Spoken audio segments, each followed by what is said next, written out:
सामान्य परिचय के लिए मैं शिप्रा दीदी को आमंत्रित करती हूँ। बालिका शिक्षा की आदरणीय क्षेत्र प्रमुख आदरणीय अर्चना अवस्थी दीदी, आपका बहुत बहुत स्वागत। मैं पूनम राय, जगदीशपुर सरस्वती शिशु मंदिर बालिका शिक्षा सह प्रमुख जिला बलिया। सरस्वती बालिका विद्या मंदिर रामबाग बस्ती की मैं प्रधानाचार्य एवं जिला प्रमुख प्रियंका सिंह। उमा पांडे, जिला प्रमुख सिद्धार्थनगर। सुदक्षिणा सिंह, जिला प्रमुख संत कबीर नगर। माधुरी पहाड़िया, सरस्वती बालिका विद्या मंदिर इंटर कॉलेज कोच जिला प्रमुख। पायल सिंह, जिला प्रमुख नारायणनगर। आशा सिंह, सरस्वती शिक्षा निकेतन यामतावा चंदौली। बहुत अच्छे संत कथा वाचन कर रहे थे और इतने में ही एक लड़की खड़ी हुई, नवयुवती खड़ी हुई। आपने वो प्रसंग शायद वर्षा में बहुत आया, आपने आजकल सुना होगा ना वो उसमें उसने पूछा, महाराज मैं एक प्रश्न पूछना चाहती हूँ। उन्होंने कहा पूछो बेटा। तो उन्होंने कहा कि हमको ही टोका टोकी होती है, लड़कियों को ही, इधर नहीं जाओ, उधर नहीं जाओ, इधर मत जाओ, जल्दी घर आओ, 10 बजे बाद 9 बजे बाद निकलना नहीं बाहर, ये सब हमको ही करते हैं, अकेले मत जाना। और हमारे भाई भी हैं, बाकी लड़के, उनको सब खुली छूट है, वो 12 बजे तक घूमते रहते हैं, इधर घूमते उधर घूमते, उनको कोई ध्यान नहीं देता है। हमको इतना बंदिश क्यों होती है? वो संत आपने सुनी कहानी ना, वो थोड़ी देर संत चुप हुए, उसके बाद उन्होंने कहा बेटा आपने लोहा देखा है? आपने वो जो ये कौन बेचता लोहा, सरिया वगैरह, हार्डवेयर की दुकान होती है ना, उसमें देखा आपने सारा लोहा कहाँ रखा होता है? बाहर ज़मीन पे फैला रहता है कि नहीं रहता है?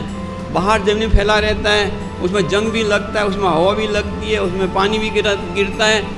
लेकिन जब वो तोलता है, हार्डवेयर वाला दुकानदार तोलता है, उसका मूल्य कम होता है क्या? उसी में बिकता है ना वो। लेकिन उसको उन्होंने कहा आपने देखा, कभी जौहरी की दुकान में गई हो, आपने हीरा देखा है? जौहरी हीरा कहाँ रखता है? कहाँ रखता है हीरा? उस केस के अंदर, बिल्कुल उसको हवा भी ना लग जाए।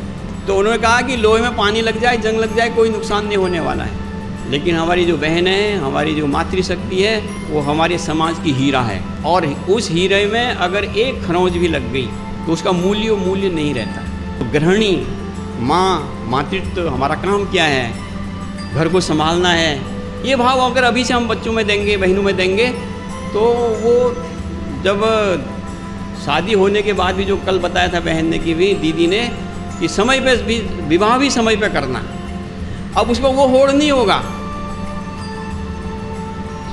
लिव इन रिलेशनशिप वो जो चल रहा है, आधुनिकता चल रही है, उसके बाद में विच्छेद हो रहा है, शादी हो रही है एकदम विच्छेद हो रहा, फेसबुक में रिश्ते बन रहे हैं, वो सब रुकेगा। जो अपनी पहली परंपरा थी वो परंपरा के अनुसार से होगा। तो ये सारा का सारा ये होगा, तो उसमें से हमको हमारी बालिका शिक्षा की बहुत बड़ी महत्व है। अभी जो बालिका शिक्षा है, जो हमने 5 कार्यक्रम किए हैं, जो हम गतिविधियाँ विद्यालय में करेंगे, उनके माध्यम से करेंगे। तो अब होता है कि बालिका शिक्षा जो हमने अपने विद्यालय में, या विद्या भारती ने बालिका शिक्षा को लागू कर रखा है, केंद्रीय विषय के रूप में रखा हुआ है, इसका क्रियान्वयन कैसे करना। अब उस क्रियान्वयन के 5-7 बिंदु मैं आपके सामने रखने का प्रयत्न करूंगा। अगर उस प्रकार से आपने करना प्रारंभ किया, तो मुझे लगता है कि हमारी बालिका शिक्षा का क्रियान्वयन आज हम जहाँ पर हैं उससे 1-2 कदम आगे बढ़ेंगे हम। तो उसमें से पहला जो मुझे लगता है, एक तो ये जो बालिका शिक्षा पाठ्यक्रम है, ये पाठ्यक्रम इस वर्ष सभी विद्यालयों में बालिका शिक्षा का पाठ्यक्रम पहुँचेगा, एक बात। दूसरा, पाठ्यक्रम पहुँचाने के पश्चात में इसका क्रियान्वयन कैसे होगा। तो हर विद्यालय में एक बालिका शिक्षा की प्रमुख बहन बनाना, और उसके पश्चात में इस पाठ्यक्रम का अध्ययन। और उस सुनो बेटी में 50 विषय दिए हैं, एक पेज में 50 बिंदु दिए सुनो बेटी। इसमें 50, एक सुनो बेटी पेज है, उसमें 50 बिंदु दिए हैं, और 50 बिंदु का मतलब है 50 विषय दिए हुए हैं। वो कुछ विषयों की चर्चा दीदी ने करी, खान पान कैसा, वेशभूषा कैसी, जीन्स क्यों नहीं, हमारा भारतीय पहनावा क्यों। उस 50 बिंदु के आधार पर हमने एक बालिका कक्ष बनाया। अब इस वर्ष हम अपने प्रांत में अभियान ले सकते हैं। एक तो पाठ्यक्रम सब विद्यालय पहुंचेगा, हर विद्यालय में एक बालिका कक्ष बनाएंगे। विद्यालय की समझदार दीदी उनके साथ बैठेगी, इन 50 बिंदु जो विषय हैं इनके बारे में चर्चा करेगी, अलग दिन अलग अलग। इसी में से हम संस्कार देंगे बच्चों को, इसी में से उनका भाव जागरण करेंगे हम। तो क्रियान्वयन एक व्यक्ति से नहीं होता है, इसके लिए चाहिए होती है टोली, टीम कहते हैं जिसको। तो टीम हमारे प्रांत में बनी है क्या? विद्यालय की अपने प्रांत की टीम बनाना, प्रांत के बाद जिला की टीम बनाना और इस टीम का प्रशिक्षण करना। वो ये है बालिका शिक्षा क्यों, उसकी समझ बढ़ाना, उसकी दृष्टि देना। ये सब प्रकार का अगर हमने कर दिया तो टीम का प्रशिक्षण कर दिया, टीम को बढ़िया बना दिया, तो हमारा काम सहज हो जाएगा, सरल हो जाएगा। तो ये अपनी टीम को बढ़ाना, और उस टीम के बाद में एक है टीम, एक है टोली, और दूसरा होता है जो बार बार कह रहे हैं परिषद। अब टोली और परिषद में क्या अंतर है? तो परिषद का अर्थ है कि जो हमारी टोली है, जैसे प्रांत की टोली कौन, तो प्रांत की टोली अगर हमारे प्रांत में प्रांत प्रमुख, सह प्रमुख, अपना जो जन शिक्षा है उसकी प्रमुख, उसकी सह प्रमुख, और फिर जिला की प्रमुख, ये हमारी एक टीम हो जाएगी। अगर गोरखपुर प्रांत में 10 जिले हैं, 10 है ना, 10 ही है ना गोरखपुर में 10 जिले, तो 10 जिलों में 10 बहनें हमारी प्रांत जिला प्रमुख हैं, और हम प्रांत के प्रमुख, सह प्रमुख। अगर हम जन शिक्षा भी जोड़ देंगे तो हमारी 14 बहनों की टीम होगी। कितने लोगों की टीम होगी? 14। अब उस 14 बहनों की टीम का लगातार प्रशिक्षण, उसकी समझ बढ़ाना, विद्या, ये जो बालिका शिक्षा की। फिर मैंने कहा परिषद, तो परिषद का अर्थ है कि अपने टीम के साथ साथ में बाहर की कुछ तज्ञ बहनों को जोड़ना, बालिका शिक्षा की दृष्टि से जिनको महारत हासिल है, अलग अलग फील्ड में वो निपुण हैं, तज्ञ हैं, उनको 5 साल लोगों को उनको अपने साथ में जोड़ना, और समय समय पर कोई मनोवैज्ञानिक हो सकते हैं, कोई अच्छी शिक्षाविद हो सकती हैं, ऐसी बहनों को अपने साथ जोड़ना। समय समय पर हमारी टीम का भी वो प्रशिक्षण कर सकती हैं, उनको दिशा दे सकती हैं, हमारी बहनों को भी दिशा दे सकती हैं। तो ऐसी फिर एक परिषद का गठन करना, उसका भी प्रशिक्षण करना, और ये जो टीम है इस टीम का लगातार बैठने का क्रम करना। ये अगर हमने करा तो फिर इस टीम के बाद में अगला काम आता है जो कल से चर्चा चल रही है, प्रवास। तो उसमें से अगर हमारा प्रवास महीने में 1 दिन भी हमने कर दिया, कल भी शायद चर्चा हो रही थी, महीने में 1 दिन भी एक बहन ने दूसरे विद्यालय में जाके प्रवास किया, और हमारी टीम कितने की होगी? गोरखपुर प्रांत की 14 बहनों की हुई कि नहीं? 14 बहनों की। अब 14 बहनों ने महीने में 1 दिन दूसरे विद्यालय में गए तो कितने विद्यालय में चले जाएंगे? 14 विद्यालय में। 14 विद्यालय में हलचल हो जाएगी कि नहीं हो जाएगी? और जिस शरीर के अंदर हलचल होती है वही जीवन है, वही जीवंत है। जिस शरीर के अंदर हलचल बंद हो जाती है वो क्या हो जाता है? वो शव हो जाता है, वो लाश हो जाती है। तो हलचल के कारण से ही जीवन रहता है, जीवंत होते हैं। हम जितनी हलचल करेंगे, हमारा आना जाना होगा, उतने अपने प्रांत हमारा बालिका शिक्षा की दृष्टि से जीवंत होगा। तो प्रवास हम कैसे, कम से कम महीने में 1 बार हम निकलेंगे, ये उनकी दृष्टि देना, उनका मन बनाना, निकलना है। बालिका शिक्षा बहुत अच्छी करनी है हमको। तो ये अगर हम कर सकेंगे तो मुझे लगता है कि हम आगे बढ़ेंगे। जिस प्रदेश के अंदर आप बालिका शिक्षा का आप काम करने में लगे हैं, ये और पूरा उत्तर प्रदेश किसी समय ऐसा था कि इसमें विशेष करके ग्रामीण क्षेत्रों में बालिकाओं को विद्यालय में पढ़ने के लिए भेजना नहीं है।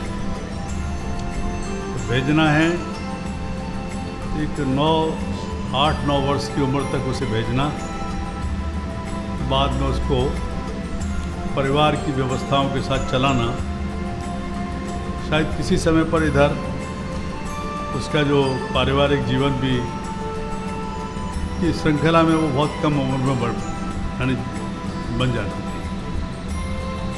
और इसलिए ये था, राजस्थान था, कुछ इस प्रकार के प्रदेश थे जिनमें बहुत बड़ा मत ये था कि बालिकाओं के बड़े आयु पर उनको भेजना नहीं चाहिए। और उस सब के बीच में से राष्ट्रीय सेविका समिति की बहनें और सबके साथ चर्चा होकर के स्वतंत्र बालिका विद्यालय चलाने चाहिए, उस व्यवस्था को विकसित करना चाहिए। मुझे लगता है कि शायद एक 23-24 साल पहले, वर्ष पूर्व, इस लखनऊ नगर से ही प्रारंभ हुआ था। और इसलिए हम यहाँ पर जो अपने बालिका विद्यालय चलाते हैं, सभी बैठे हैं, मुझे लगता है कि दोनों ही हैं। बालिका विद्यालय स्वतंत्र और कुछ सह शिक्षा है। लेकिन जिस समय पर विद्यालय हमने प्रारंभ किए थे, उस समय पर उस बालिका को पुरानी परंपराओं के साथ स्वीकार करते हुए भी आधुनिक ज्ञान विज्ञान के साथ समाज रचना के साथ वो प्रभावी भूमिका निभाए, ऐसा मान करके हम सारी रचना को करेंगे और उसके पाठ्यक्रम क्रियाकलाप उसके आधार पर खड़ा करेंगे। प्रयास किया। तो जहाँ तक संस्कार का सवाल है, भारतीय जीवन मूल्यों का सवाल है, ये हमारी थाती है। इस थाती के ऊपर किसी प्रकार की चोट न आते हुए आधुनिक ज्ञान विज्ञान सब कुछ प्राप्त करेंगे। प्राप्त करते समय जो अपने को वैदिक दृष्टि प्राप्त हुई है, उस आधार पर उसका उपयोग करेंगे। कि मुझे लगता है कि शायद आज 30 साल हो गए होंगे, कोई प्रत्येक विद्यालय कोई संस्कार केंद्र खोले, कोई सेवा का काम ले। उसके पीछे का ये भाव था कि उस बस्ती के साथ हम जुड़ेंगे, बस्ती हमारे साथ जुड़ेगी, स्वाभाविक रूप से ये जो दूरियाँ कम होंगी। ऐसा लगता है कि बहुत अच्छे आप सब लोगों ने चिंतन किया है, मनन किया, विचार किया है, लेकिन अपने मूल को से हटने की आवश्यकता नहीं है। और मूल से है कि जो हमारी भारतीय संस्कृति के आधार पर, समाज रचना के आधार पर जो कुछ भी अपने को पूर्वजों से प्राप्त हुआ है, हमारी धरोहर है। धरोहर के प्रति हीनता और उपेक्षा भाव हमारे मन में भी न जगे, हमारे बालिकाओं के मन में भी न जगे, इसका एक प्रयत्न करें तो शायद अच्छा होगा। इतनी बात मेरे मन में थी, मैंने कह दिया।